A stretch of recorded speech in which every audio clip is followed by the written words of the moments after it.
ये world's best DIP diet ना केवल नाम रखा मैंने इसको किताब में मैंने इसको साबित भी किया है। और हमने पिछले 14 साल में देखा है कि जो भी इंसान डीआईपी डाइट पे जाता है with in the first 3 days for most of the people उनका ब्लड शुगर नॉर्मलाइज होता है, दवाई छूट जाती है, उनका बीपी की दवाई छूट जाती है 3 दिन के अंदर, 3 से 5 दिन में उनका कॉन्स्टिपेशन ठीक हो जाता है, 15 दिन के अंदर जॉइंट पेन ठीक होने लगता है, 30 दिन के अंदर बॉडी वेट बाई 10% गिर ही जाता है जो लोग मोटे हैं। तो इस तरह से जैसे जैसे लेते जाते हैं एक कुछ ना कुछ उनमें बदलाव आता जाता है। 3 महीने में अधिकतर तरह के कैंसर में उनको पूरा रिलीफ मिल जाता है, 3 महीने के अंदर 3 से 6 महीने में क्रॉनिक किडनी डिजीज रिवर्स होता है।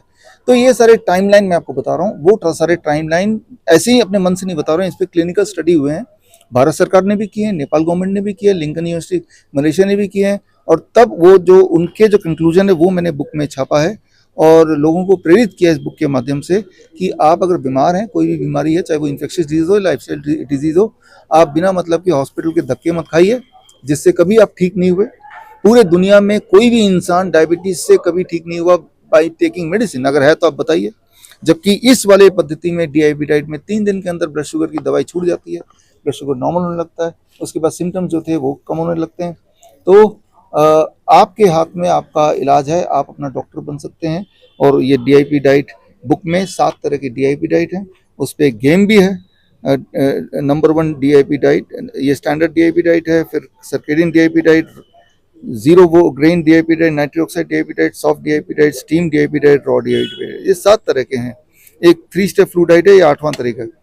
पूरे दुनिया के जितने भी तरह के बीमारियां हैं, चाहे वो इन्फेक्शियस डिजीज हो या लाइफस्टाइल डिजीज हो, इन्हीं में से इनकी चुनाव करके आप अपने आप को ठीक कर सकते हैं। Fastest, safest, long lasting and most economical, और सबसे इकोनॉमिकल भी। सब आयुर्वेद से सभी रोग ठीक हो रहे हैं, सभी मरीज ठीक हो रहे हैं, तो सरकार को क्यों ना इसे फर्स्ट प्रायोरिटी पर नहीं रखती? वो बड़ा सिंपल कारण है। आप ये भी देखिए कि 98% जो हेल्थ बजट है वो एलोपैथी के पास है, 2% हेल्थ बजट जो है या 2% से कम आयुर्वेद, होम्योपैथ, आयुष मंत्रालय जिसे बोलते हैं उसके पास है, 2%। तो ये इसलिए है क्योंकि ये लॉबिंग सिस्टम होती है, जो ज़्यादा पैसा खिलाएगा उसको फंडिंग दे दी जाएगी, राइट। तो एलोपैथी की जो लॉबी है, अगर आप देखें आंकड़े को, वो दुनिया की सबसे बड़ी लॉबी है। वो जो फंडिंग देती है टॉप 500 कंपनीज पूरी दुनिया की, वो टोटल जितना डोनेशन करती है उतना 500 industry, not the company, total जितना पॉलिटिकल पार्टी को डोनेशन करती है उतना एलोपैथी की लॉबी अकेले करती है डोनेशन। तो जो पॉलिटिकल पार्टी जो देख रहे हैं, इनके पीछे डोनेशन को अगर आप चेक करें, खुद ही चेक करें एक बार, तो आप पाएंगे डोनेशन का 50% 60% जो हिस्सा है वो इन दवाई कंपनी से भी इससे ही आती है।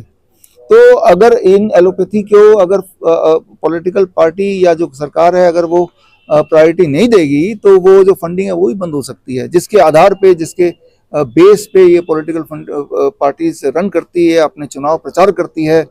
तो ये एक मेजर कारण है। आप लोग जो मुझे सुन रहे हैं, आप चाहे तो डोनेशन कितना दिया है अगर वो निकाल सकें तो उसमें आपको दिख जाएगा, राइट। 50% और more of the donation from the pharmaceutical company.